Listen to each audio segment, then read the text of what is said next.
Hello दोस्त, मैं हूं आपका दोस्त शाहिद शफीक। आप देख रहे हैं जनता की आवाज आप तक। जनता की आवाज आप तक में आज हम लाए हैं 6 बड़ी खबर देश और दुनिया की। दोस्तों, तो आज हम बात करेंगे बंगाल को लेकर। पहले, बंगाल के राज्यपाल जगदीप धनखड़ ने बंगाल विधानसभा चुनाव के बाद तीसरी बार राज्य की मुख्यमंत्री बनी ममता बनर्जी के कैबिनेट के मंत्रियों को सोमवार को शपथ दिलाई। राजभवन के थ्रोन हॉल में ममता बनर्जी की उपस्थिति में सुबह 10:45 पर राज्यपाल ने कुल 43 मंत्रियों को शपथ दिलाई। मंत्रियों में 8 महिलाएं हैं। वहीं कोविड-19 के संक्रमित होने के चलते तीन मंत्रियों अमित मित्रा, ब्रात्य बसु व रथीन घोष ने वर्चुअल तरीके से मंत्री पद की शपथ ली। 43 सदस्यीय नए मंत्रिमंडल में पूर्ववर्ती सरकार में मंत्री रहे कई पुराने चेहरे को भी इस बार भी मौका दिया गया है। वही मंत्रिमंडल में नए चेहरे भी हैं जिन्हें पहली बार मौका दिया गया है। शपथ ग्रहण समारोह में 43 सदस्यीय मंत्रिमंडल में पूर्व क्रिकेटर मनोज तिवारी व आईपीएस अधिकारी हुमायूं कबीर सहित कई नए चेहरे हैं जो पहली बार ममता बनर्जी के मंत्रिमंडल में शामिल हुए हैं। पूर्व वित्त मंत्री अमित मित्रा इस बार स्वास्थ्य कारणों से चुनाव नहीं लड़े थे, लेकिन उसके बावजूद उन्हें मंत्रिमंडल में शामिल किया गया है। मंत्रिमंडल में 24 कैबिनेट दर्जे के मंत्री हैं, तो 10 को स्वतंत्र प्रभार और 9 राज्य दर्जा के मंत्री हैं। शपथ ग्रहण समारोह के बाद नवान्न में होगी मंत्रिमंडल की बैठक। शपथ ग्रहण समारोह के बाद अपराह्न 3 बजे राज्य सचिवालय नवान्न में राज्य मंत्रिमंडल की पहली बैठक भी है। इस बैठक में ही सभी मंत्रियों के विभागों का बंटवारा किया जाएगा। सूत्रों के अनुसार ममता बनर्जी गृह विभाग और स्वास्थ्य विभाग खुद अपने पास रखेंगी, जबकि पुराने मंत्रियों के विभागों में कुछ फेरबदल हो सकते हैं। ममता बनर्जी के नए मंत्रिमंडल में पूर्व आईपीएस हुमायूं कबीर सहित कई नए मंत्री। आईपीएस बनाम आईपीएस की लड़ाई में भाजपा की उम्मीदवार पूर्व आईपीएस भारती घोष को हराने वाले हुमायूं कबीर को भी मंत्री बनाया गया है। चुनाव से ठीक पहले कबीर ने नौकरी से इस्तीफा देकर तृणमूल कांग्रेस का दामन थामा था। दोस्तों, अब हम बात करेंगे दूसरी बड़ी खबर। असम में भाजपा नेता और पूर्वोत्तर लोकतांत्रिक गठबंधन के संयोजक हिमंता बिस्व शर्मा ने सोमवार को मुख्यमंत्री पद की शपथ ग्रहण की। राज्यपाल जगदीश मुखी ने उन्हें शपथ दिलाई। शपथ ग्रहण कार्यक्रम में भाजपा के राष्ट्रीय अध्यक्ष जेपी नड्डा भी मौजूद रहे। उन्होंने रविवार को राज्यपाल जगदीश चंद्र मुखी से मुलाकात कर सरकार बनाने का दावा पेश किया था। 2015 में छोड़ा था कांग्रेस का दामन। आपको बता दें कि असम में भाजपा के नया चमकता सितारा बन चुके हिमंता को कांग्रेस छोड़े हुए अभी 6 साल भी नहीं हुए और वह राज्य के मुख्यमंत्री बनने जा रहे हैं। हिमंता बिस्व शर्मा कि असम का मुख्यमंत्री चुने जाने के साथ ही कांग्रेस से बाहर जाकर मुख्यमंत्री बनने वाले नेताओं के आंकड़ों में इजाफा हो गया है। अब देश में 9 गैर कांग्रेस शासित राज्यों के मुख्यमंत्री कांग्रेस की सियासी पृष्ठभूमि से होंगे। पूर्वोत्तर के 7 में से अब 5 राज्यों के मुख्यमंत्री पुराने कांग्रेसी हो जाएंगे। अभी जिन 5 राज्यों में चुनाव हुए हैं उनमें से 3 प्रदेशों के मुख्यमंत्रियों ने अपना सियासी सफर कांग्रेस से शुरू किया था। दोस्तों, अब हम बात करेंगे देश की सबसे बड़ी खबर तीसरी की। लोक जनशक्ति पार्टी के राष्ट्रीय अध्यक्ष और जमुई के सांसद चिराग पासवान बीमार हो गए हैं। उन्होंने कोरोना वायरस संक्रमण के लक्षण दिखते ही खुद को आइसोलेट कर लिया है और खुद की RT-PCR जांच भी करा ली है। हालांकि उनकी जांच रिपोर्ट अभी आना बाकी है। तब तक उन्होंने अपने संपर्क में आए सभी लोगों को सावधान रहने और जांच कराने की सलाह दी है। इधर बिहार में ही सीवान जिले के बरहड़िया के राजग के विधायक बच्चा पांडे के भाई धनंजय पांडे की मौत कोरोना संक्रमण के कारण होने की खबर मिल रही है। धनंजय भाजपा के विधायक पार्षद टुन्ना पांडे के भी भाई हैं। वे कई दिनों से बीमार चल रहे थे। चिराग पासवान अभी दिल्ली में है। उन्होंने सोमवार की सुबह 9:32 पर ट्वीट कर बताया कि कोरोना के लक्षण जैसे बुखार और सिर दर्द जैसा महसूस होने के बाद उन्होंने RT-PCR जांच के लिए सैंपल दिया है।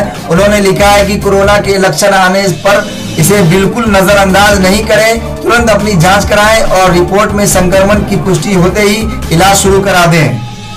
वहीं शुभचिंतकों ने की जल्द स्वस्थ होने की दुआ।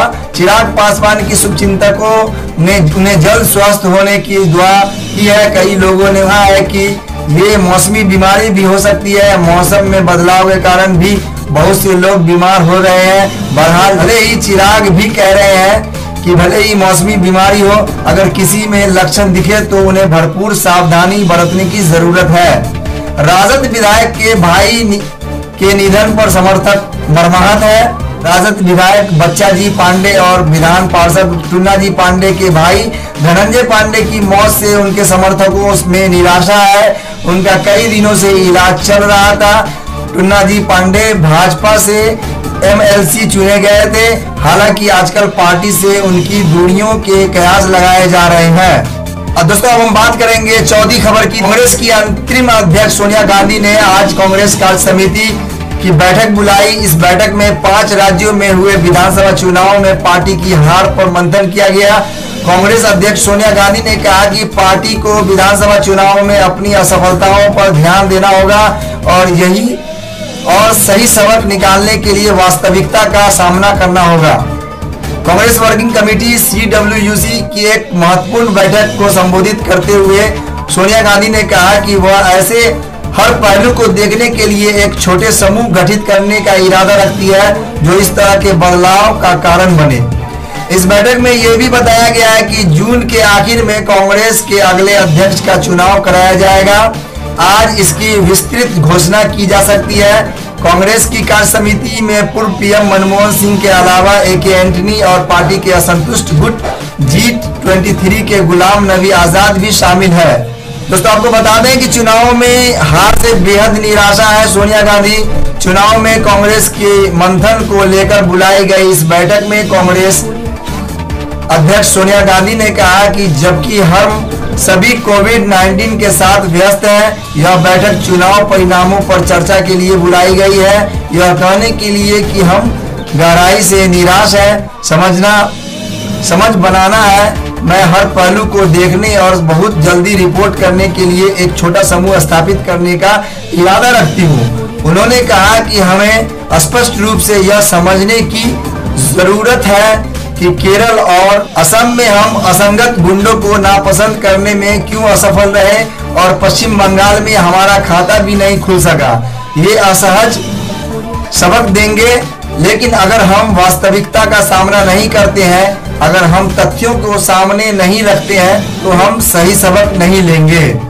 दोस्तों, आपको बता दें कि सोनिया गांधी ने कोरोना महामारी और वैक्सीन को लेकर सरकार पर निशाना भी साधा है। इस बैठक में कांग्रेस की अंतरिम अध्यक्ष सोनिया गांधी ने वैक्सीन को लेकर मोदी सरकार पर निशाना साधा है। सोनिया गांधी ने कहा कि मोदी सरकार ने अपनी जिम्मेदारी को छोड़ दिया है और राज्यों पर ही टीकाकरण छोड़ दिया है। उन्होंने कहा कि केंद्र द्वारा सभी राज्यों को निःशुल्क वैक्सीन उपलब्ध कराना आर्थिक रूप से अधिक न्यायसंगत होगा।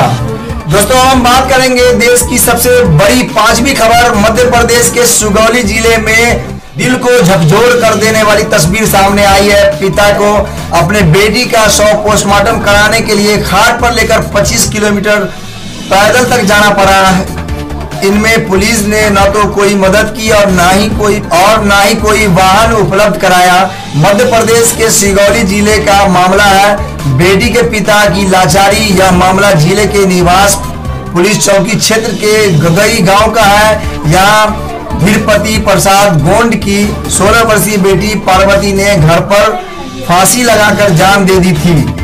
सौजन की सूचना पर निवास पुलिस मौके पर पहुंची। पुलिस ने शव को पंचनामा कर सामुदायिक स्वास्थ्य केंद्र निवास भेजने का निर्णय लिया, लेकिन शव को अस्पताल तक पहुंचाने के लिए वाहन न मिलने से मजबूरन मृतका के पिता को खाट का सहारा लेना पड़ा। पिता बेटी का शव खाट पर लेकर पोस्टमार्टम कराने गांव से 25 किलोमीटर दूर निवास कस्बा पहुंचा। वहीं आपको बता दें कि पिता ने कहा कि हम गुहार लगाते रहे, लेकिन हमारी किसी ने भी नहीं सुनी। धीरपति का कहना है कि हम गुहार लगाते रहे, लेकिन हमारी किसी ने नहीं सुनी, इसलिए मजबूरी में शव को इस तरह लेकर आए हैं। दोस्तों, आपको बता दें कि वहीं पुलिस अधीक्षक ने दिए जांच के निर्देश। वीरेंद्र कुमार सिंह पुलिस अधीक्षक सिगौली ने कहा, मेरे संज्ञान में यह मामला अभी नहीं आया। मैंने मामले की जांच के निर्देश दे दिए हैं। जो भी दोषी होगा इसके खिलाफ कार्रवाई की जाएगी। वीडियो को मत बता दें, ये कहा वीरेंद्र कुमार सिंह, पुलिस अधीक्षक सिंगरौली ने कहा। दोस्तों अब हम बात करेंगे अपने पड़ोसी मुल्क चीन की। दुनिया की सबसे ऊंची चोटी पर आने वाले पर्वतारोहियों में 30 से अधिक कोविड संक्रमितों के बाद महामारी के खतरे को अपनी ओर न आने देने को लेकर चीन ने अहम फैसला लिया है। दरअसल एवरेस्ट पर बीजिंग ने अपनी ओर सीमा रेखा बनाने का प्लान बनाया है, क्योंकि चीन चाहता है कि उनके क्षेत्र में संक्रमण न आ सके। वर्ष 2019 के अंत में चीन की वुहान से घातक कोरोना वायरस की शुरुआत हुई थी और 3 महीने के भीतर ही इसने महामारी का रूप ले लिया था। माउंट एवरेस्ट चीन नेपाल सीमा को घेरता है, जिसमें उत्तरी ढलान चीन की ओर है। दोस्तों आपको बता दें कि नेपाली बेस कैंप से निकाले गए हैं संक्रमित पर्वतारोही। उल्लेखनीय है कि अप्रैल के आखिरी सप्ताह में एवरेस्ट की चोटी पर कोविड संक्रमण का पहला मामला आया था। उसके बाद कई संक्रमितों की सूचना मिली। 30 से अधिक संक्रमित पर्वतारोही को हाल के सप्ताहों में नेपाल की दुनिया की सबसे ऊंची चोटी पर स्थित बेस कैंप से निकाला गया। नेपाल कोरोना की दूसरी लहर का सामना कर रहा है। चीन भी पहाड़ के उत्तरी किनारे पर स्थित अपने बेस कैंप में कोरोना वायरस संक्रमण से बचाव व नियंत्रण उपायों को बढ़ाएगा। इसके तहत एवरेस्ट के प्राकृतिक क्षेत्र में गैर पर्वतारोही पर्यटकों को प्रवेश करने से मना किया जाएगा। तिब्बती अधिकारियों के अनुसार उत्तर और दक्षिण ढलानों पर या शीर्ष पर पर्वतारोहियों के बीच संपर्क से बचने के लिए रोकथाम के उपाय करेंगे। तिब्बत पर्वतारोहण संघ के प्रमुख के हवाले से सिन्हुआ न्यूज ने बताया कि माउंटेन गाइड पर्वतारोहियों को चढ़ाई शुरू करने की अनुमति देने से पहले पर्वत के शिखर पर सीमा रेखा बनाएंगे। अधिकारी ने इस बारे में अधिक जानकारी नहीं दी। कोरोना संक्रमण के कारण चीन ने पिछले साल से ही विदेशी नागरिकों के पर्वतारोहण पर रोक लगा दी थी। तो आपको यह वीडियो कैसा लगा? जनता की आवाज आप तक को सब्सक्राइब करना यूट्यूब पर बिल्कुल ना भूलें और साथ में बेल आइकन को जरूर प्रेस कर दें, ताकि देश दुनिया की हर ताजा अपडेट आपको मिल सके। दोस्तों मैं हूं आपका दोस्त शाहिद शफीक, आप देख रहे हैं जनता की आवाज आप तक। इस वीडियो को ज्यादा से ज्यादा शेयर, लाइक, कमेंट करना बिल्कुल। सब्सक्राइब करें जनता की आवाज आप तक को और बेल आइकन को दबाएं और पाएं सबसे पहले।